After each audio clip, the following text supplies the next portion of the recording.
27 ફેબ્રુઆરી 2025ના દિવસે જે ફિઝિક્સનું પેપર લેવામાં આવ્યું હતું એમાં વિદ્યાર્થીઓનું કન્ફ્યુઝન હતું કે બ્લાઇન્ડ સ્ટુડન્ટ્સ માટેનો ક્વેશ્ચન અને ઉપરનો ક્વેશ્ચન બંનેના નંબર સેમ જ હતા, તો કયો ક્વેશ્ચન અટેમ્પ્ટ કરવો? કોઈ વાંધો નથી, જે પણ તમે ક્વેશ્ચન અટેમ્પ્ટ કરીને આવ્યા છો ગુજરાત બોર્ડ તરફથી તમારા માટે તમારા હિતમાં એક નિર્ણય આવી ગયો છે કે તમે કોઈ પણ ક્વેશ્ચન અટેમ્પ્ટ કર્યો હશે, ઉપરનો કે નીચેનો, બંનેમાંથી કોઈ પણ ક્વેશ્ચન અટેમ્પ્ટ કર્યો હશે, પણ જો ક્વેશ્ચનનો આન્સર સાચો હશે તો તમને માર્ક્સ મળી જશે.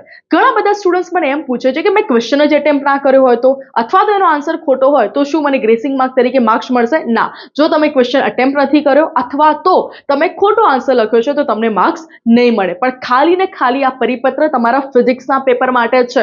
હવે તમારે યાદ રાખવાનું છે કે તમારું કેમેસ્ટ્રી, બાયો કે મેથ્સનું કોઈ પણ પેપર આવે છે તો તમે જો રેગ્યુલર સ્ટુડન્ટ છો, મતલબ બ્લાઇન્ડ નથી, તો તમારે ઉપરવાળો ક્વેશ્ચન અટેમ્પ્ટ કરવાનો છે, અને જો તમે બ્લાઇન્ડ સ્ટુડન્ટ છો તો તમારે નીચેવાળો ક્વેશ્ચન અટેમ્પ્ટ કરવાનો છે. તો ફિઝિક્સના પેપરમાં તો ચલો તમારા હિતમાં એક નિર્ણય આવી ગયો છે, પણ બાકીના પેપરમાં આવી ભૂલ ના થાય એ ધ્યાનથી રાખજો. અને આ વખતે જેટલા પણ લોકો એક્ઝામ આપી રહ્યા છે બોર્ડની, એ બધાને વિડીયો જરૂરથી શેર કરજો.